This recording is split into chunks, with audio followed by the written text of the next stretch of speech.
దయచేసి నెహెమ్యా 5వ అధ్యాయము 13 నుండి 19వ వచనం వరకు ధ్యానించుకుని దాంట్లో ఉన్న యథార్థ భావం ఏంటో చూసుకుని తర్వాత ప్రార్థనలోకి మనం వెళ్దాం. 13వ వచనంలో, మరియు నేను నా ఒడిని దులిపి ఈ ప్రకారమే దేవుడు ఈ వాగ్దానం నెరవేర్చని ప్రతివానిని తన ఇంటిలో ఉండకయో తన పని ముగింపకయో నుండినట్లు దులిపివేయను. ఇటీవలే వాడు దులిపివేయబడి ఏమీ లేనివాడుగా చేయబడునుగాకని చెప్పగా సమాజకులందరూ అలాగు కలుగునుగాకని చెప్పి యెహోవాను స్తుతించిరి. జనులందరూ ఈ మాట చొప్పుననే జరిగించిరి. 12వ వచనం పై వచనంలో వారు బీదలకి తిరిగి ఇచ్చేస్తామని, వారి దగ్గర తాకట్టు పెట్టుకున్నది కానీ తీసుకున్నది కానీ పొలాలు ఇవన్నీ కూడా ఇచ్చేస్తామని నెహెమ్యా ముందు వాగ్దానం చేశారు. అయితే ఇక్కడ దేవుని సన్నిధిలో కూడా దైవికంగా ఏం చేస్తున్నారంటే, వారు సంపూర్ణంగా వారు చేసిన తీర్మానానికి వారు సంపూర్ణంగా లోబడినట్లుగా ఈ విషయం చెప్తున్నాడు అన్నమాట. ఈ విధంగా ఏం చెప్పాడంటే, తన ఇంట్లో ఉండకి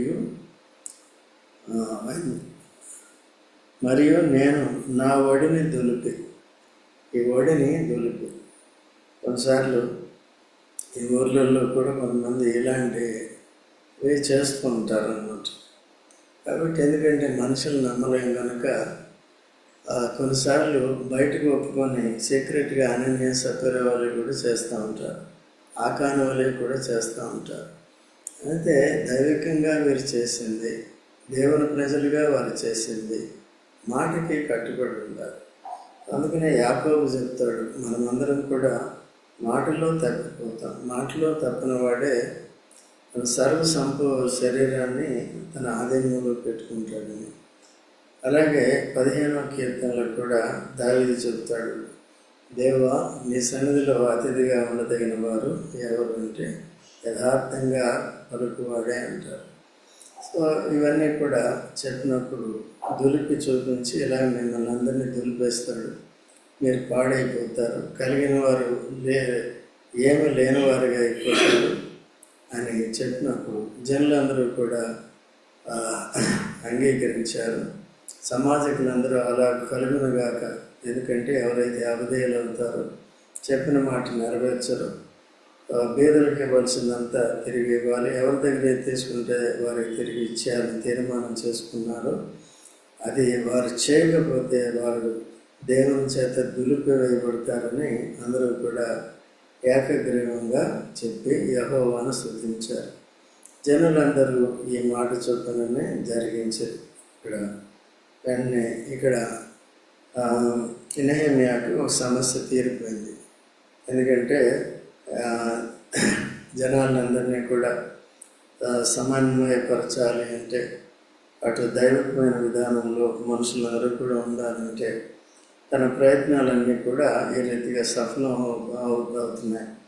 ప్రజలందరూ కూడా ఏకీభవించడం చాలా గొప్ప సంగతి. ఎందుకంటే చిన్న చిన్న సంఘాల్లోనే ఐక్యత అనేది ఉండదు, ఒకరు ఒకటి చెప్తే ఇంకొకటి. అందుకనే సరైన క్రమమైన పద్ధతిలో సంఘాన్ని నడిపించవలసి ఉంటుంది. ప్రతి వ్యక్తిని కూడా తెలుసుకోవాల్సి ఉంటుంది. ఆ విధంగా వాక్యాన్ని నేర్పించవలసి ఉంటుంది. వాక్యం ఎలాగుంది, మన ప్రవర్తన ఎలాగుంది, మన మాటలు ఎలాగున్నాయి, మన వైఖరి ఎలాగుంది, ఇవన్నీ కూడా సంఘానికి ఎప్పటికప్పుడు సేవకులు తెలియజేస్తున్నారు. వారు అవిధేయులైన వారిని దేవుడు శిక్షిస్తాడు, విధేయులైన వారికి దేవుడు మేలు చేస్తాడు. అందుకని అలాగుండి ముందుకు సాగాలి. 14వ వచనంలో, మరియు నేను యూదా దేశంలో వారికి అధికారిగా నిర్ణయింపబడిన కాలం మొదలుకొని, అనగా అర్థహశస్త రాజు ఏలుబడి యందు 20వ సంవత్సరం మొదలుకొని 32వ సంవత్సరం వరకు 12 సంవత్సరములు అధికారికి రావాల్సిన సొమ్మును నేను కానీ నా బంధువులు కానీ తీసుకునలేదు. సో తన బంధువులు తనతో ఉన్నవారు, తన బంధువులు ఎవరు కూడా 12 సంవత్సరాలు వారికి రావాల్సిన అధికార లాంఛనాలు ఏమి కూడా తీసుకోలేదు. కాబట్టి జీతం లాంటివి కూడా తీసుకోలేదు. అట్లాగా అవసరాన్ని బట్టి ఏం చేశారంటే 12 సంవత్సరాలు ఇప్పుడే వచ్చారు, అవసరం ఉంది కాబట్టి అంత పొదుపుగా ఉన్నాడు, తను ఇతరులకు మాదిరిగా ఉన్నాడు, తన బంధువులను కూడా ఆ రీతిగా తాను సిద్ధపరచుకుంటూ వచ్చాడు. కనుక ఇటువంటి పరిస్థితి కొన్నిసార్లు ఆర్థిక విషయాలు కూడా మనకు ఉండాలి. అన్ని విషయాల్లో కూడా అటు ఇంట్లో కానీ సంఘంలో కానీ అన్ని విషయాల్లో కూడా దేవుని పనికి అవసరమైనప్పుడు కొన్ని ఖర్చులన్నీ కూడా తగ్గించుకోవాల్సి ఉంటుంది. దేవుని సేవకి ఆర్థికంగా ఎటువంటి ఆటంకం లేకుండా ముందుకు సరిగా జరిగేలాగిన, ముఖ్యంగా సంఘంలో కూడా ఇప్పుడు ఆర్థిక సమానతలు లేనివారుగా, అసమానతలు కలిగిన వారుగా కూడా ఉంటారు. సో వారు కూడా జాగ్రత్తగా ఉంటూ వారు దాని నుంచి బయటపడే స్థితిలో జాగ్రత్తగా ఉండాలి. అందరూ కూడా ఆర్థిక సమతుల్యత ఉన్నప్పుడే ఆత్మీయంగా కూడా ఉండగలుగుతాం. ఎప్పుడైతే ఆర్థిక పొరపాట్లు మనం చేస్తూ ఉంటామో అప్పుడు ఆత్మీయ జీవితానికి కష్టమవుతుంది. అలాగా మనం కొంతమందిని చూస్తున్నాం. కొత్త నిబంధన ప్రకారము ఆత్మ సంబంధమైన రీతిగానే మనం ప్రార్థన చేయగలం, ప్రోత్సహించగలం, ఆదరించగలం. ఆనాటికి ఏదైనా ఇబ్బంది అయినప్పుడు మనం ఏమైనా చేయగలుగుతాం. కానీ ఇప్పుడు భౌతికంగా జీవితాంతం కూడా మనం ఏం చేయలేం. ఇక్కడ కూడా ఇదంతా వన్ టైం సెటిల్మెంట్, ఒకేసారి ఆ సమస్యను సెటిల్ చేస్తున్నాడు. ఇక నుంచి వారు జాగ్రత్తగా ఉండేది. దానికి మాదిరి తాను తన బంధువులు కూడా చూపిస్తున్నారు. అధికారికి రావాల్సిన సొమ్మును నేను కానీ నా బంధువులు కానీ ఎవరు కూడా తీసుకోలేదు. తర్వాత 12 సంవత్సరాలు, 1 సంవత్సరంలో 2 సంవత్సరాలు గడుపుకోవాలి. అలాగే అపోస్తలుడు పౌలు కూడా అదే చెప్తాడు అన్నమాట. అపోస్తలమైన మమ్మల్ని మీ అందరికంటే కడపటి వారుగా మమ్మల్ని పెట్టాడు అంటాడు కొరింథీయుల పత్రికలో. తర్వాత మీరు రాజులు అవుతారు, మీకు అన్నీ ఉన్నాయి, మేము ఇప్పటికీ పిడిగుద్దులు తింటున్నాం, నివాసం ఇల్లు లేని వారిగా ఉంటున్నాం, సంచారం చేస్తున్నాం, ఒక ప్రాంతం నుంచి ఇంకో ప్రాంతానికి వెళ్ళవలసి వస్తుంది. సో మాకంటే మీరే బెటర్ స్థితిలో ఉన్నారు లోకరీతిగా అని వారిని చెప్తూ వచ్చారు. అయినప్పటికీ కూడా వారు అపోస్తలుల మీద నింద వేస్తూ వచ్చారు. కనుక ఈయనకి ఆయన ఆర్థికంగా ఆ సంఘాలు సపోర్ట్ చేయనివిగా ఉన్నాయన్నమాట.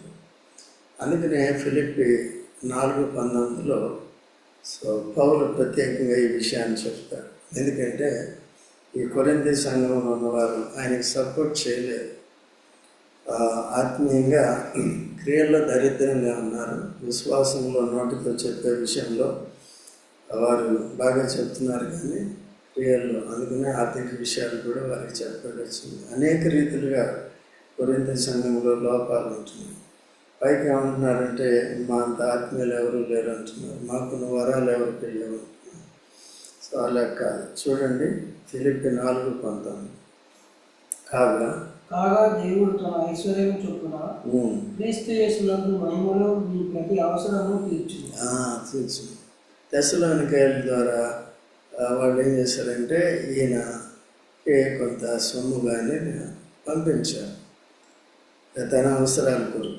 ఎందుకంటే కొన్నిసార్లు ఎక్కడైతే సేవ చేస్తున్నారో అక్కడ సపోర్ట్ చేయట్లేదు, సంకుచిత బుద్ధి కలిగి ఉంటున్నారు అన్నమాట. అందుకనే దేవుడు పౌలు చెప్తున్నాడు, దేవుడు మీ ప్రతి అవసరాన్ని, మీరు నా అవసరాన్ని తీర్చారు కాబట్టి దేవుడు మీ అవసరాన్ని నేను తీర్చలేను. ఎందుకంటే నేను ఊరికే పని చేసుకుంటూ సంపాదించి అందరికీ అప్పులు తీర్చడానికి, లేకపోతే నన్ను నేను పోషించుకోవడానికి ఆ పనులు ఉంటే ఈ పని చేయలేను. ఒకప్పుడు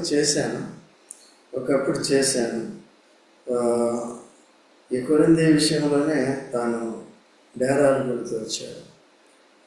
కనుక ఎల్లకాలము సేవకులు అట్లా చేయటానికి వీలుండదు. కనుక అందుకనే సంఘం ఎప్పుడు కూడా ఆత్మీయ విషయాల్లో సరిగ్గా ఉండాలి, సంకుచితంగా ఉండకూడదు. మనం కూడా ఈ ఆర్థిక విషయాల్లో కూడా కుటుంబాలు జాగ్రత్తగా ఉండాలి. భార్యాభర్తలు కూడా, భర్త అంటాడు భార్యకు ఖర్చు పెట్టేస్తుందని, లేకపోతే భార్య అంటుంది ఈయన పనికిరాని ప్రతి దానికో ఖర్చు పెడతాడని, లేకపోతే వేస్ట్ చేస్తాడని, అప్పుల పాలు చేస్తున్నారని, లేకపోతే అనవసరంగా వీళ్ళకి వాళ్ళకి ఇచ్చేస్తున్నారని. ఈ కుటుంబాల్లో ఇటువంటి అసమానతలు లేకుండా ఉండాలి. వీటన్నిటి వరకు మనం ప్రార్థన చేయాలి. ఈ దినాల్లో కూడా కొనసాగుతున్నాయి. 15వ వచనం చూస్తే, అయితే నాకు ముందుగానే అధికారులు జనుల యొద్ద నుండి ఆహారమును ద్రాక్షారసమును 40 తులముల వెండిని తీసుకొని వచ్చారు. వారి పనివారు సహా జనుల మీద భారము మోపుచూ వచ్చారు. అయితే దేవుని భయం చేత నేను అలాగో చేయలేదు. తనకంటే ముందుగా ఉన్న అధికారులు ఏం చేశారంటే, వారి దగ్గర వెండి తీసుకుంటూ వచ్చారంట, ద్రాక్షారసాన్ని తీసుకొచ్చారంట, ఆహారాన్ని తీసుకొచ్చారంట, 40 తులాలు వెండిని తీసుకొచ్చారంట. అలాగా అదే వాళ్ళు ఏంటంటే ముందున్న అధికారులు, అంటే వారికంటే నేనే మేలని నేను ఆత్మీయంగా ప్రవర్తిస్తున్నాను, వాళ్ళు ఎట్లాగా చేయలేదు అని చెప్తున్నాను. ఓకేనా, అర్థమైందా? కాబట్టి ఇది కాక నేను ఈ గోడ పని చేయగా నా పనివారును ఆ పని చేయొచ్చు వచ్చింది. నేను ఈ గోడ పని చేయగా నా పనివారు కూడా, దీని అర్థం ఏంటి? నేను కూడా చేశాను ఏది? గోడ పని. నా పనివారు కూడా చేశారు, తన సహాయకులు కూడా చేశారు. అట్లా అన్ని విషయాలు, పని విషయాల్లో కానీ, డబ్బు తీసుకునే విషయంలో కానీ, ఖర్చు పెట్టే విషయంలో కానీ అవసరాన్ని బట్టి జాగ్రత్తగా ఉంటున్నాడు.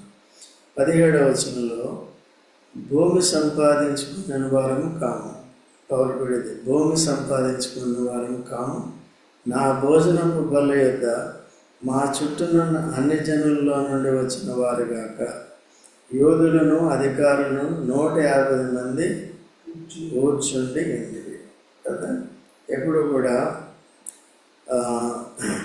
నా భూమి సంపాదించుకోలేదు, నా భోజనం బల్ల యొద్ద చుట్టూ రోజు ఎంతమంది ఉంటారు? అంటే తక్కువ ఎక్కువ?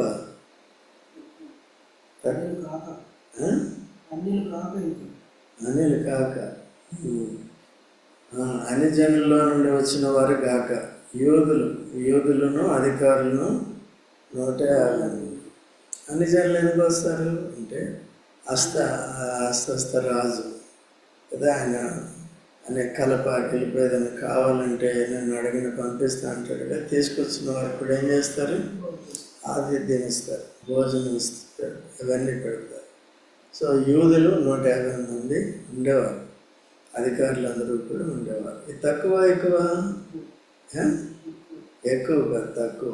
ఎందుకంటే అదే మీరు సొలొమోను, రాజైన సొలొమోను బల్లను చూస్తే రోజుకి 100 గొర్రెలు, ఎన్నో ఎద్దులు, ఎన్నో బాతులు, గూడబాతులు విడారండి. కాబట్టి